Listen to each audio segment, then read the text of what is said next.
Hey there, welcome to LSAT Demon Daily. I'm Erik, a teacher with LSAT Demon. With me is Nathan Fox, co-founder of LSATdemon.com and the weekly podcast Thinking LSAT. We have an email from Anonymous with the subject, Splitter Chances. Splitter Chances. Okay. Dear LSAT Demon, I graduated in May 2022 with a degree in biology and minors in math and physics. My UGPA is a very low 3.26 from a top 20 undergrad institute. Not sure how much that matters, but I am practice testing around the low 170s at the moment. Do I have a chance to get into any T14 schools with 2 years of work experience, a high LSAT score, and a GPA addendum to explain why I struggled in some of the high-level courses I took? I genuinely do not believe these grades reflected my work ethic or my ability to succeed in law school. How can I make that point come across more clearly in my applications? Thank you for taking the time to respond. I highly value the advice you guys give the listeners. All the best, Anonymous. Erik, you want to take first crack at it? Sure. Well, the question is, do I have a chance to get into any T14 schools? And the answer is yes, you have a chance.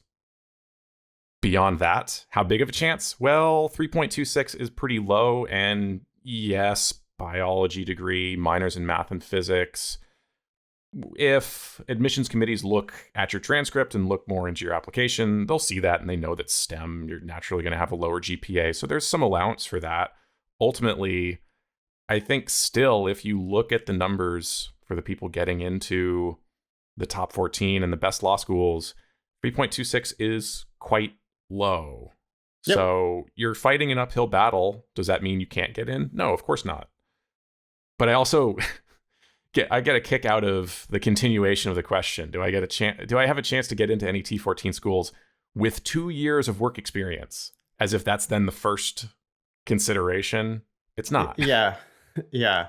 Well, the 2 years of work experience is great. And that will help you, for certain schools that might really be looking for work experience these days, you've got it. That's great. That's enough. That's totally fine. You've ticked the box on work experience for schools that are interested. I think that schools absolutely do understand that certain undergraduate schools and majors grade a lot harder than other undergraduate schools and majors. So the thing you have to do, Anonymous, and I know you already know this, but you need the real high LSAT in order to make this story sing. Like, you've got to show it on the page, on their application page, like make your index so high because of the LSAT that you then get to their attention as, okay, this is possibly a splitter. And yeah, you do want to write an addendum as well. I wouldn't talk about struggling. Instead, I would talk about the average grades in these classes that you were taking. Make it clear that they are high-level math and physics classes. If you look at the 509 reports, I don't think they really tell the full story on splitters, especially from technical backgrounds. It's like, yeah, if you look at the top 14, 3.26 is going to be well below the 25th percentile for every school. That means, though, that there still could be 24% of the class that has that and lower. People think, only 24% of the class, that's devastating. Well, but you're the one that they're going to, could be a bunch of exceptions. And the exceptions that they're going to make are going to be heavily weighted toward people who are bringing in this biology, math, physics background. And it's like, you're just a rare applicant, I guess is what I'm saying. I think that one of the reasons why the 25th percentile numbers are so low, are so high, actually. It's just like, it seems as if there's nobody below a 3.8 or whatever at these schools.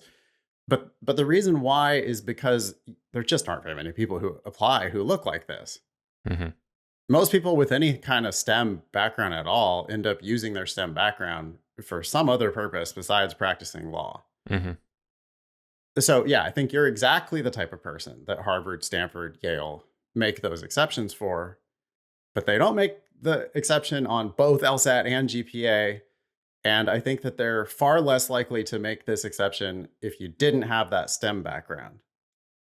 So your chances on the scholarship estimator, we don't have anything. This is, by the way, lsatdemon.com/scholarships.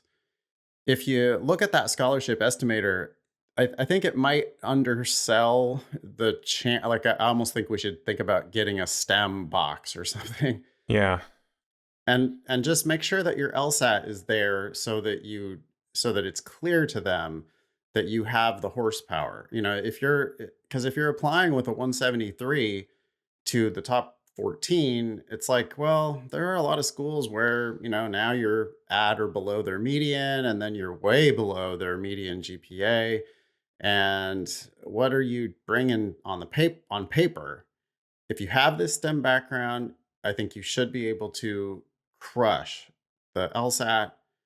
And don't settle for the low 170s is what I'm saying. Try to get to upper 170s if you can, and that makes the story really sing. You want to talk about the addendum at all? Like what? Yeah, I was just going to double down on Okay. your advice on the GPA addendum, which is to not make it sound like you're complaining, and Right. to not even try to explain why you struggled, but just to, like you said, give the facts of, hey, here is some more context that you don't have elsewhere in my application to help explain what this number really means. I think that's one thing that I worry about with GPA addendums a lot, is people just repeating stuff that an intelligent person looking over your whole application would already know. Like, Yeah. for me, you've already told me, and I've already seen from your resume, you were a bio major with minors in math and physics.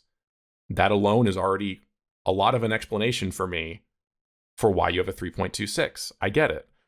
But if you then add on a GPA addendum saying, oh, by the way, bio, math, and physics are really hard, that's why my GPA is low. And I'm not saying this is what you were going to do, Anonymous, but that sort of an addendum would feel like you were wasting my time, maybe like you were kind of insulting my intelligence, that you didn't need to tell me that. Give me something new to explain the context of what that number actually means at your school for your major.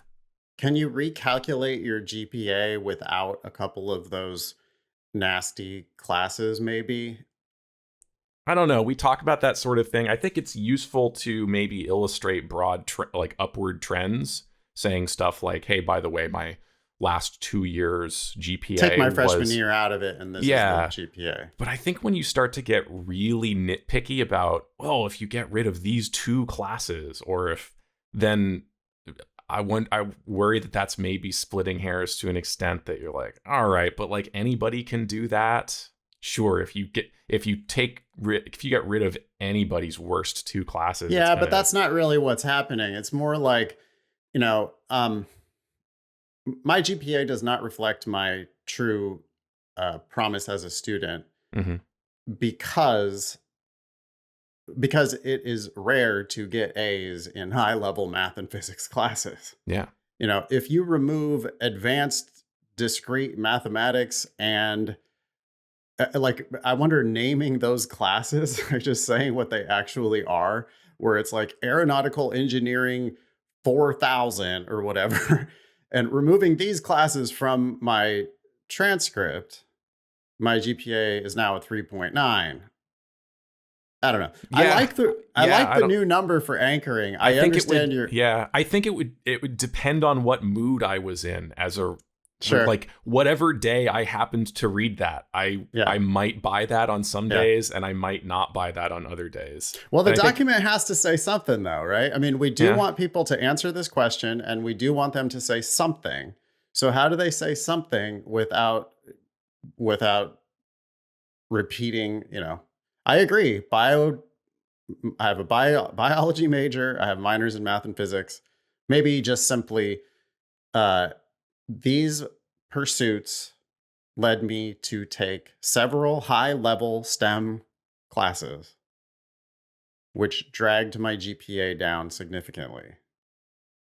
I think the strongest case would be to do what you were suggesting earlier, which would be to say something like, hey, this is where I am compared to bio majors as a whole at my school. If you can do that would be fantastic. With a 3.26, I'm in the top 10% of bio majors or something like that. I think that would be the strongest. I agree with you. I think that's probably the best way. If you can get that information to say the mean GPA in my biology major is a 2.95.